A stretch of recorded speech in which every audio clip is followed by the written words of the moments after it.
Comment comprendre la crise de l'engagement chez l'homme? Bonjour à toutes mesdames et bienvenue dans cette vidéo. Je suis vraiment très heureux de vous accueillir. Mais ce que je vais vous dire dans cette vidéo ne va pas vous plaire. Alors si vous êtes une âme sensible, si vous n'avez pas envie de vous remettre en question, si vous n'avez pas envie de comprendre réellement les hommes, si vous avez envie de rester avec les acquis et ce que vous pensez, ne regardez pas cette vidéo. Si vous décidez de rester avec moi, c'est pour bien comprendre ce qui se passe dans la tête d'un homme. Pourquoi un homme aurait-il peur de s'engager d'après vous? Premièrement, parce que vous lui mettez trop de pression. Et qu'un homme n'a surtout pas envie de vous rendre tout ce que vous lui donnez comme attention. Si vous êtes trop généreuse, vous allez le faire fuir. Vous allez lui faire peur. J'ai pris un exemple en coaching qui a fait écho pour Delphine dernièrement, alors je voulais vous en parler en vidéo. Imaginez-vous que ce soit notre anniversaire, vous et moi. C'est votre anniversaire aujourd'hui et je vous offre un superbe cadeau, un sac Louis Vuitton à 1000 €. Comment allez-vous vous sentir quand ça sera mon anniversaire? Soit vous allez vous sentir coupable parce que vous ne serez pas capable de me faire un cadeau d'une valeur de 1000 €, ou alors vous allez tout faire pour m'offrir un cadeau de cette valeur-là, sans que je vous ai rien demandé. C'est pareil avec l'homme. Si vous lui offrez autant d'attention, d'amour, de générosité, sans qu'il l'ait demandé ou sans qu'il en ait besoin, il va se sentir redevable.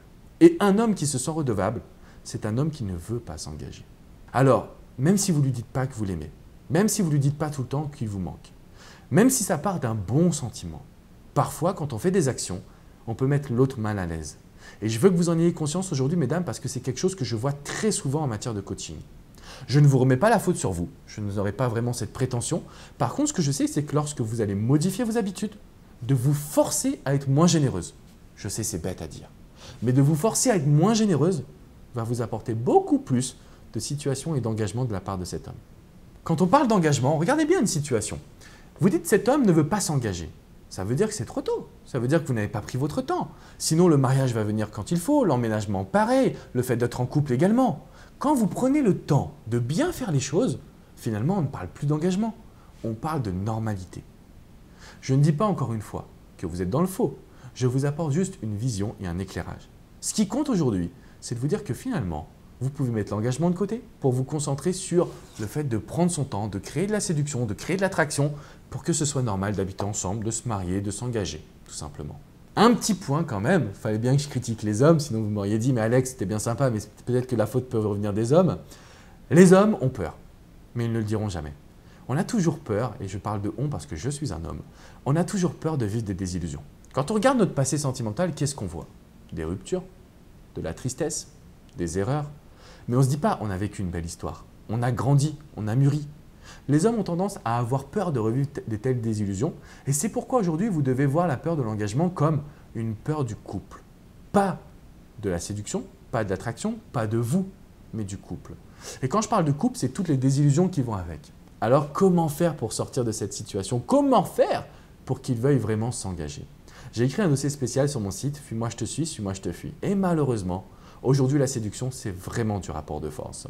Vous devez toujours conserver votre vie personnelle, beaucoup moins donner, mettre votre générosité de côté pour vous concentrer exclusivement sur le moment présent. Est-ce que vous kiffez? Est-ce que vous profitez? Est-ce que vous êtes vraiment dans une situation où quand vous le voyez, vous passez du bon temps? Si oui, l'engagement va venir tout seul. Sinon, si vous mettez la pression, est-ce que ma mèche est bien mise? Est-ce que je suis bien habillé? Est-ce qu'il m'aime? Vous allez au final perdre pied. Alors mesdames, c'est le moment de passer à l'action pour regagner confiance en vous, pour reséduire votre partenaire et pour vous dire que finalement, l'engagement doit venir tout seul. L'engagement, ce n'est qu'un mot. Le couple, ce n'est qu'un mot. Ce qui compte, c'est la composante. Et il n'y a qu'un mot que vous devez avoir à la bouche dans ces cas-là, c'est bonheur. Oui, si vous êtes heureuse, à quoi bon chercher l'engagement d'un homme? Profitez, profitez du moment présent. C'est un discours qui peut vous sembler simpliste. Attention, ce discours ne s'adresse pas à toutes les femmes qui sont dans des relations sex-friend, plan cul. C'est vraiment un certain type de situation d'engagement. Vous devez penser à profiter parce que c'est ce qui compte le plus. Mais attention à votre valeur. Il ne faut pas qu'un homme vous considère comme acquise ou que vous le mettiez sur un piédestal parce que là, ce sera dramatique. Alors une fois que vous avez compris tout cela, une fois que vous êtes en accord avec moi, que vous n'êtes pas choqué par mon discours, que vous dites « bah oui finalement, peut-être que je lui ai trop donné, je vais retirer un petit peu et puis je vais le laisser venir à moi ». Là, vous allez voir qu'un homme va s'employer. Bizarrement. Quand il est obligé, l'homme le fait. Par contre, si vous lui mâchez le travail, il ne fera plus rien du tout. Et cela, vous devez l'accepter aujourd'hui parce que c'est ce qui vous perdure dans toutes vos relations sentimentales. J'espère vraiment que vous allez pouvoir passer à l'action, que vous allez vous remettre en question, mesdames, Quand je dis remettre en question, ça veut dire trouver des solutions, des actions à mettre en place maintenant, tout de suite. Si vous avez besoin d'un coaching, je serai très heureux de vous accompagner par téléphone. Alors n'oubliez pas, bien évidemment, de vous abonner à cette chaîne. Vous recevrez plein de pépites, de conseils, d'astuces en vidéo directement dans votre boîte mail. Si vous voulez visiter mon site, c'est alexandrecormon.com, sur ma page Facebook, Alexandre Cormon, coach et auteur. Je vous dis à très bientôt, mesdames, et cette fois-ci, faites en sorte que cet homme s'engage parce que vous le valez bien. Ciao, ciao les amis.